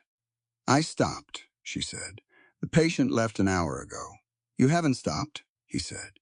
You've been calculating the next thing since the epidemic started, and you haven't put it down. She looked at him. He was right. She was aware of being right. And she was also aware that she didn't quite know how to put it down. The constant forward motion, the next problem, the next patient, the next contingency. It had been her survival mechanism for so long that she'd stopped distinguishing it from simply being herself. Come sit, Micah said. They moved to the main room. Gideon had turned in his chair, watching them. Cassian was leaning against the far wall, arms crossed, present in the low-key, comprehensive way he always was. Evie sat on the bench near the window. Micah sat beside her and took her hand, and he pressed 2 fingers to her inner wrist the way he always took a pulse, but slower, and he looked at her and said, Your rate is too high. It's been too high for 2 weeks, she said. I know. He turned her hand over, tracing the tendons along the back of it. You have extraordinary hands. I've thought so from the first night with Briggs. You watched me work with Briggs for 40 minutes before you said a word to me. I was evaluating, he said. By the end, I was just watching. A pause. There's a difference. He moved his fingers to the pulse point, at her inner elbow, and then to her wrist again, not clinical now, mapping. And the warmth of his touch was different from any clinical contact, and they were both fully aware of that, and neither of them pretended otherwise. Micah had no interest in pretending. It wasn't how he was built. Gideon moved from his desk. He came and sat across from her, close, and he looked at her with that direct gaze of his that had the quality of genuine attention, not performance. Not charm, just a man, looking at a woman he considered important, and letting her see that he did. "You've held this clinic together for 2 months," he said. "You held me together when I couldn't do it myself." He paused. "I don't take that without acknowledgement." "I wasn't keeping score," Evie said. "I know you weren't," he said. "That's part of what I'm acknowledging." Cassian pushed off from the wall and came across the room. He sat beside her on the other side from Micah, and his presence was physical in the way. His presence always was occupying space, warmly, solid. He reached over and took her other hand, his large fingers wrapping around hers with a gentleness that had always surprised her, the particular tenderness of a very strong person who has learned exactly how much care their touch requires. "You scared me on that porch," he said, "during the blizzard." "I scared myself," she said. "No, you didn't," he said. "I was watching your hands. They were steady." The candles burned. The botanical oil drifted through the air. Outside, Blackwood Ridge was quiet. Snow fully gone now from the valley floor. The spring night, cool and clean. Evie looked at the three of them, Micah, at her left, with his precise, warm attention, Gideon across from her, with his steadiness and his grief and his hard-won care, Cassian at her right, with his enormous quiet faithfulness. 4 months. She had known these men for 4 months. She had held Gideon's hand through a fever. She had stood beside Micah on a porch against a mob. She had sat with Cassian in a burning dawn after a blizzard, and felt, for the first time in years, that she was not standing at the edge of something alone. Micah leaned closer and pressed his lips to the pulse point at her wrist. It was a small gesture, unhurried, warm. He raised his eyes to hers after. Gideon reached forward and tucked a strand of hair back from her face with 2 fingers and left his hand at her jaw. For a moment, tilted her face gently toward his. "Evie," he said. "Just her name." She leaned toward him and kissed him, and it was not tentative. It had nothing tentative in it. 4 months of proximity and shared crisis, and the specific intimacy of people who have seen each other at their worst and chosen to stay, all of that was in it. And Gideon received it with the quiet, commanding certainty of a man who did not take things for granted, and therefore fully appreciated what he had. When she sat back, Cassian's hand was in her hair, and he turned her face toward his without hurry. And the kiss he gave her was different, warmer, deeper, the particular quality of a man who loved with his whole physical self, who had no register for half measures. She came up from it, and Micah was there. And it was tender and deliberate, and laced with the same precision he brought to everything, the focused totality of his attention. The room shifted. Something that had been held in suspension for months, released all at once, the way a compound reaches its saturation point and changes state suddenly, not gradually, but in a single transformed moment. She was aware of all of them. Micah's delicate touch, finding every pulse point she'd ever learned to locate, Cassian's arms coming around her with a reverence that had nothing of roughness in it despite his size, Gideon's guidance quiet and assured and tender, commanding in the best sense, the sense that meant, "I will not let anything go wrong here. I have you." Waves of feeling moved through her, physical and emotional in equal measure, the accumulated weight of months of trust and danger, and closeness and longing finding its destination. She had never felt anything like it in her life. It built, and when it crested, when the intensity reached a peak that she had no frame of reference for, nothing in Baltimore, or in her anatomy manual, or in her entire previous existence, she arched against Cassian's arms, her hands gripping his shoulder, and Gideon's, and what came out of her was not composed or measured or clinical. "It's tearing me apart," she cried. Her voice was raw and real and unguarded, in a way she hadn't allowed herself to be in years. "Oh God, it's tearing me apart, but I like it." The words hung in the candlelit air. All three men went still. The silence lasted only a breath, maybe two. But in that breath, all three of them looked at her. Cassian with his mouth slightly open, Gideon with something in his face that might have been astonishment, Micah with eyes that were soft and bright and completely undone. Then Gideon moved. He leaned down and pressed his lips to her forehead, warm and steady, the most deliberate gesture she had ever felt from him. His voice, when he spoke, was low and certain. "You are the heart and soul of this home, Evie." Cassian pulled her closer, his chin at her temple, saying nothing because he didn't need to. Micah took her hand and held it. The candles burned down slowly. The botanical oil scent settled around them. Outside, the first birds of spring were beginning to establish themselves in the valley. She'd been hearing them. In the mornings, new ones each day, and the night was the particular deep blue of Montana spring before dawn. She lay between them and felt, for the first time she could clearly remember, that she was exactly where she was supposed to be.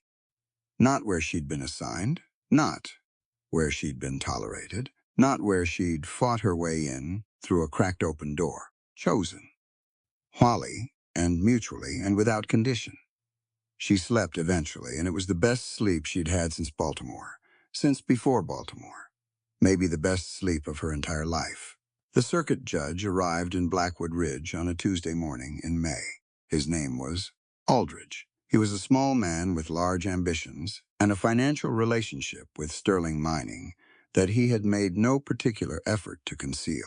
He set up in the town hall, which Sterling's money had helped build, and he began proceedings against the Blackwood Ridge Medical Clinic on the grounds of unlicensed practice, public endangerment, and the charge aimed most directly at Micah fraudulent pharmaceutical claims. Word moved through town fast. By 9 in the morning, half of Blackwood Ridge had gathered outside the town hall, which Judge Aldridge had presumably anticipated and arranged for, because it had the quality of theater rather than law. Evie sat inside at the table, designated for the clinic's defense, and looked at the judge's face and understood the situation completely. This wasn't a hearing. It was a performance of inevitability, meant to discourage appeal and generate the appearance of due process around a predetermined outcome.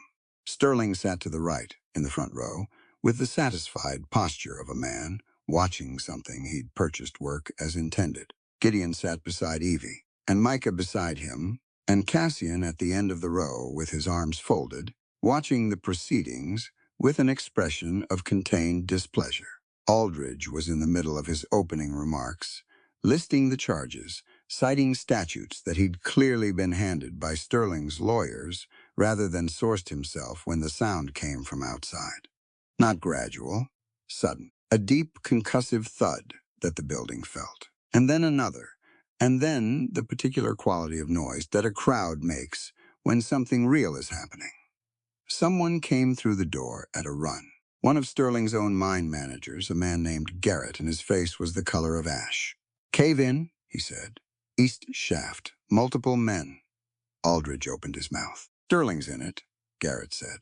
The room moved. They were at the mine site in 8 minutes. The east shaft entrance was partially collapsed, timber supports down, a section of the ridge face that had given way under the pressure of the season's snowmelt, working into the rock. Men were being pulled from the entrance as Evie arrived, some walking, some not, dust-white and disoriented, a few with visible fractures. Sterling was the last one out. It took 4 men to carry him, and when they laid him in the open air, Evie went to her knees beside him in the dirt without pausing. His left leg was at a wrong angle below the hip. Pelvis, she thought immediately, compromised. And the leg angled toward the outside meant the hip socket was involved. But that wasn't the worst of it. The worst was the color of his trousers and the rate at which it was spreading. Arterial bleeding. Internal. Major. She pressed her hands to his lower abdomen and felt the rigidity there, the body already tensing around the injury. Sterling looked up at her from the ground. He was conscious. His face was the face of a man who understood, on some level, what was happening to his body, and was terrified by it. His eyes found hers. He knew who she was. She watched him understand exactly who was kneeling over him. You, he said. His voice was thin. Me, she said, already running her assessment, fingers at his throat, for the pulse rapid, thready, pressure dropping. You're going to take your revenge, he said. Aren't you? She looked at him directly. Mr. Sterling, she said, on this operating table, you aren't my enemy, nor are you a mind baron. You are simply a human being bleeding to death. My medical ethics are far too valuable to distinguish who deserves to live and who deserves to die. She looked up at Gideon. Gideon's right hand was wrapped. She saw it then, a cloth binding he'd put on himself that morning that she'd noticed and not pressed him on. His hand had been damaged in the early moments of the rescue, pulling at collapsed timber before the full extent of the cave-in was known. Cassian had a cut along his left forearm, deep enough to need attention, still bleeding through a makeshift wrap. Gideon looked at his hand, then he looked at her. Around them, the gathered crowd of Blackwood Ridge was watching. The men who'd worked the mine, the merchants, the settlers, women who'd brought their children out when the sound of the collapse moved through town. Judge Aldridge himself had followed, standing at the back of the crowd, all of them watching. Gideon raised his voice so the crowd could hear it. The only person here with hands steady and skilled enough to extract that rock and tie the artery is Surgeon Evelyn Thorne, he said. Surgeon. Not nurse, not assistant. Surgeon. The crowd was absolutely silent. Evie was already moving. She had her medical bag open, instruments out, the leather apron from the bag strapped on in 30 seconds. Micah was beside her, having materialized without announcement, his own bag open, compounds ready, anticipating her needs before she voiced them. I need this area clear, she said. Everyone back 6 feet. Micah, I need the field clear enough to see the injury properly. Cassian. Here, Cassian said. He was there, his cut ignored, positioned to hold Sterling's shoulders down if needed. She worked. The arterial source was the external iliac, she found it, by feel through the tissue's disruption, following the pulse to its wrongness, the place where the blood was going when it shouldn't be. The rock fragment was not large, but it had gone deep, and its extraction needed to be controlled, rather than forceful, because the fragment was the only thing creating any tamponade against the vessel. She talked herself through it, not loudly, just enough to keep her own sequence clear, the way she'd been doing since the first surgery she'd ever assisted, the internal narration that kept her hands connected to her brain when the pressure was high. Fragment. Controlled extraction. Clamp position before removal. One motion, steady. Micah passed her the clamp before she asked. He'd watched her work enough times, now that he knew the sequence as well as she did. She extracted the fragment and clamped simultaneously. A single coordinated motion, and the blood flow changed immediately, not stopped, but controlled, redirected into the clamp's management. She had the vessel tied in 4 minutes. Sterling's color, which had been going rapidly wrong, stabilized. She packed the wound, applied pressure, looked at the pulse at his throat. Stronger, more regular. She sat back on her heels and looked at her hands, steady. They had always been steady. That had never been the problem. She looked up at the crowd. Some of them had watched the whole procedure. She could see it on their faces, something that was past surprise, past the simple acknowledgement of competence. Something that happens to people when they watch skill applied at the limit of human capability in service of a life, even an undeserving one. Something that tends to rearrange conclusions. Sterling was looking at her. His breathing was better. Not good, he needed full surgical care, recovery time, monitoring. But he was alive in a way he would not have been in another 10 minutes. Why? He said. It wasn't quite a question. It was a man trying to understand something that didn't fit his model of the world. Evie pulled off her gloves. She looked at him without anger, without triumph, without the satisfaction she might have felt and chose not to. Because that's what medicine is, she said simply. You'd have done well to remember that before you sent men to burn our laboratory. Sterling said nothing, but his eyes, looking up at her, had changed. Spring became summer in Blackwood Ridge, the way it does in Montana decisively, after a long negotiation. One morning the air had teeth, and the next it was warm enough to leave the clinic door open, and the smell that came in was pine and thaw water, and the particular freshness of high-altitude morning. And Evie stood in the open doorway with her coffee and thought, there it is. Thaddeus Sterling spent 3 weeks in the clinic recovering. It was not, by any measure, a comfortable 3 weeks for anyone involved, including Sterling himself. He was a difficult patient, impatient, accustomed to compliance, not naturally suited to the experience of dependence. Evie managed him with the same direct efficiency she applied to every patient, and the directness, she noticed, he responded to better than he responded to anything resembling deference. He'd had enough deference in his life. Nobody had talked straight at him in years.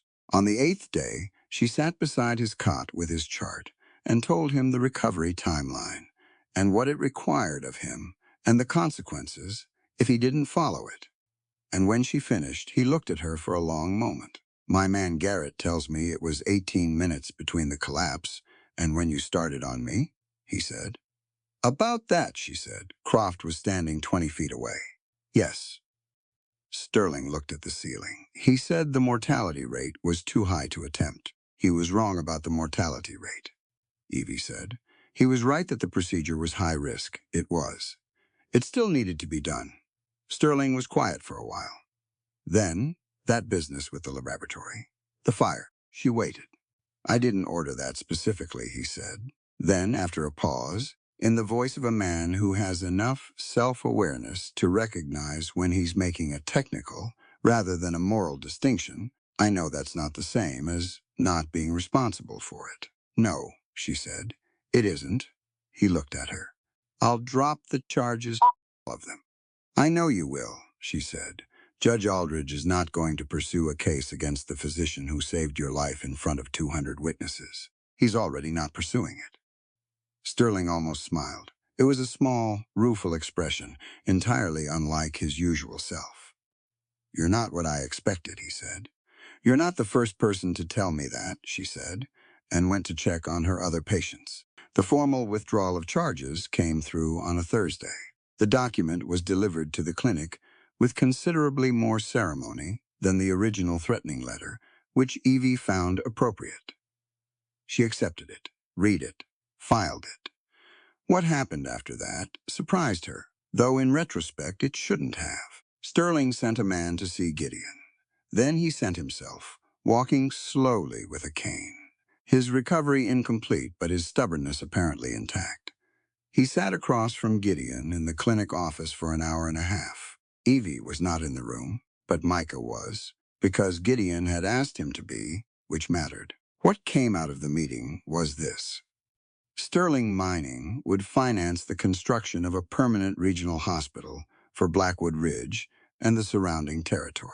Full construction, professional staffing, a pharmacy, a surgical suite with proper equipment. In exchange, the clinic, the four of them, would serve as its founding medical staff. There were no conditions on patient selection.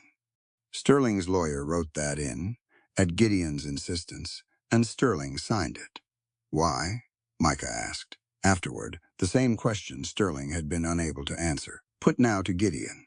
Gideon considered it. Because men like Sterling understand debt, he said. And he owes us one that money is the only currency he has to pay it in. Micah thought about that. I'll take it, he said. Judge Aldridge, facing the public opinion of a town that had watched Evelyn Thorne save a man's life in the dirt outside a mine shaft, granted her a special medical license 3 weeks later. The document was formal and specific. It listed her qualifications, her training, her demonstrated competence. It did not mention her gender anywhere, which she considered the most meaningful thing about it. She framed it and hung it in the clinic's front room, between Gideon's Army Medical Commission and Micah's Parisian pharmacology degree. Cassian did not have a framed document. He had something he considered considerably more useful, which was the knowledge of every trail, every water source, every seasonal pattern in 50 miles of Montana mountain range. Evie had once suggested this probably warranted some form of recognition. Cassian had looked at her and said, "The mountains know." She had not been able to argue with that. Construction on the hospital began in August. It was fast work. Sterling, whatever his many faults, knew how to move material and men when he had motivation. The building went up through the summer in stages, timber frame first, then walls, then the specific interior infrastructure that Gideon and Evie and Micah designed together over 3 weeks of evening sessions at the clinic table, arguing and revising and arguing again, and arriving at something they all recognized as right. The day the sign went up was a Thursday. Clear sky, a little wind off the mountain, the aspens starting to turn at the higher elevations. The sign was carved oak, substantial, built to last. 4 men from town who owed the clinic their lives had made it, and they hung it themselves. And when it was in place, they stood back and let the 4 of them look at it. Blackwood Medical Center doctors, Gideon Holt, Cassian Walker, Micah St. Clair, and Evelyn Thorne Evie looked at her name. The last in the sequence, which was alphabetical and therefore meaningless as a hierarchy which had been Gideon's deliberate choice, an equal alongside the 3 men, as the letter had promised, as the work had earned. Gideon stood beside her, looking up at the sign. Cassian was on her other side, his arms folded, squinting up at the carved letters, with the evaluating expression he brought to physical structures he was assessing for soundness. He nodded once. The sign met his standards.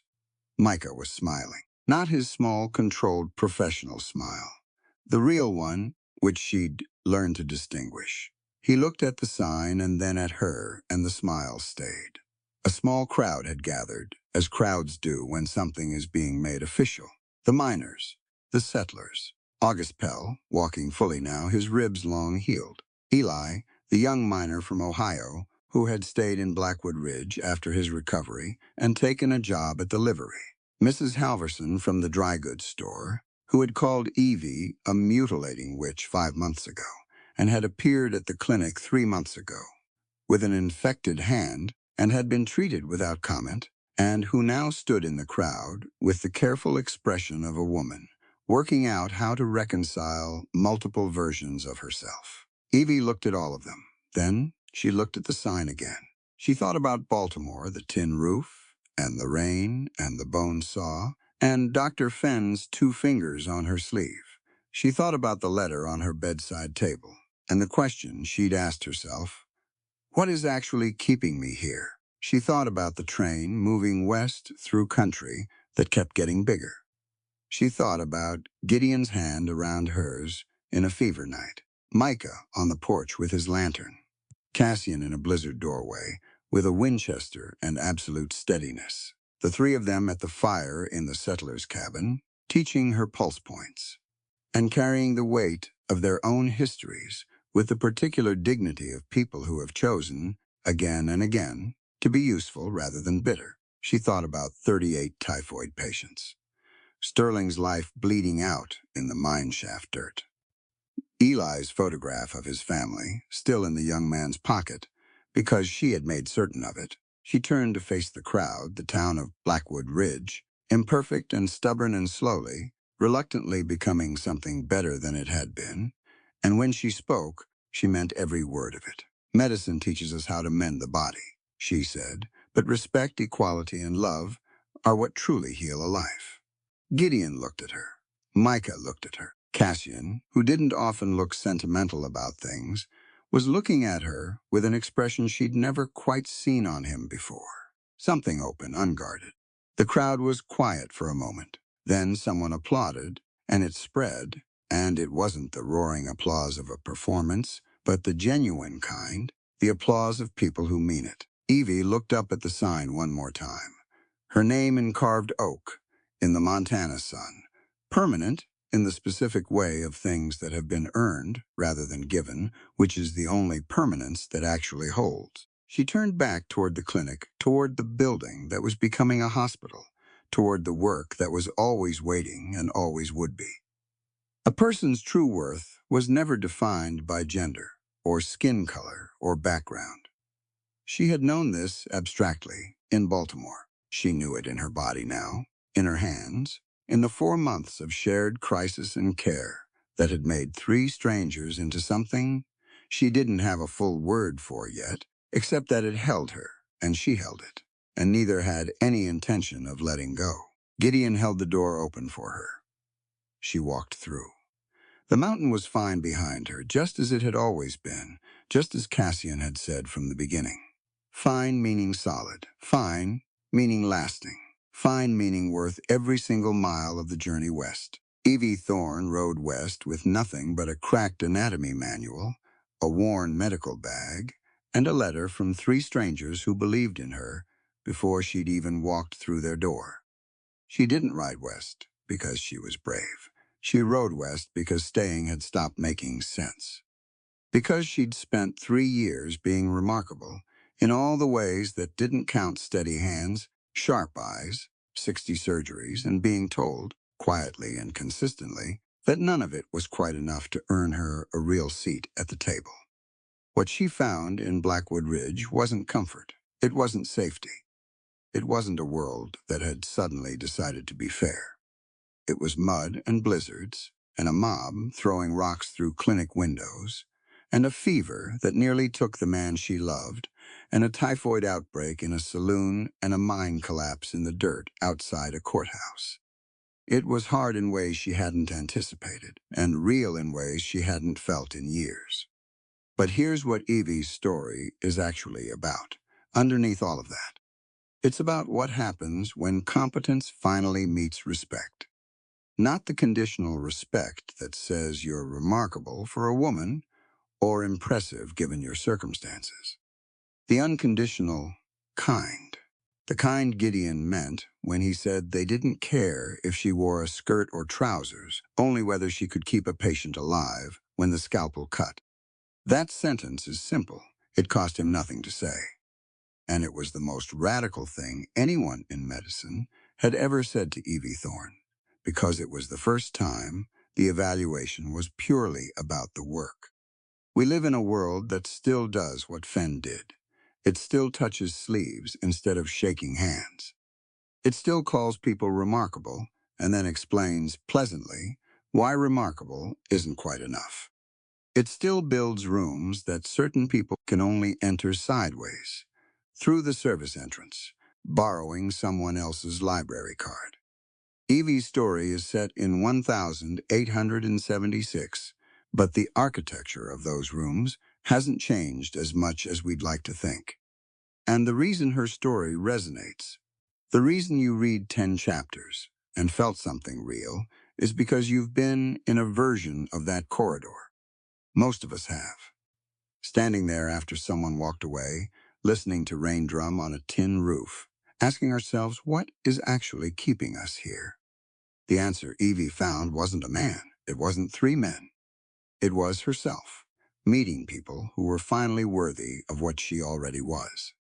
That's what Micah represents in this story. A man who had every reason to be diminished by the world, who had been targeted, slandered, chased across state lines by a man with money and a grudge, and who chose, every single day, to be defined by what he built rather than what they tried to take.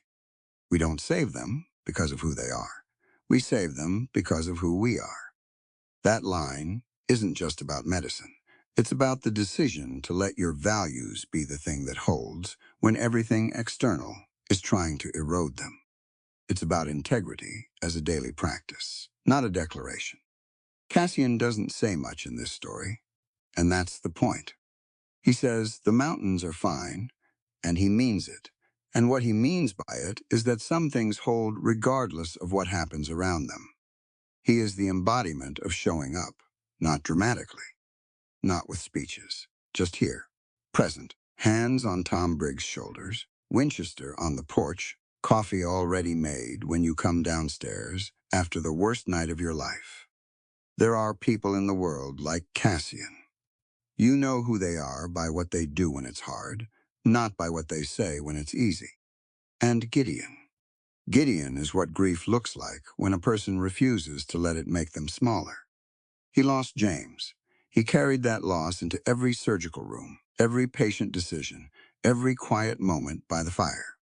He didn't pretend it wasn't there. He said his son's name out loud to a woman he'd known for 3 weeks because the moment required honesty, and Gideon Holt was constitutionally incapable of anything else. The heart of medicine isn't the scalpel. It's how deeply you can feel the life beating under your fingertips. He learned that from losing someone. That's where most real things come from. All elements within this narrative are fictional and crafted for storytelling purposes. The author bears no intention of referencing real people, cultures, or events in a literal sense. Readers are encouraged to engage with the work as a piece of creative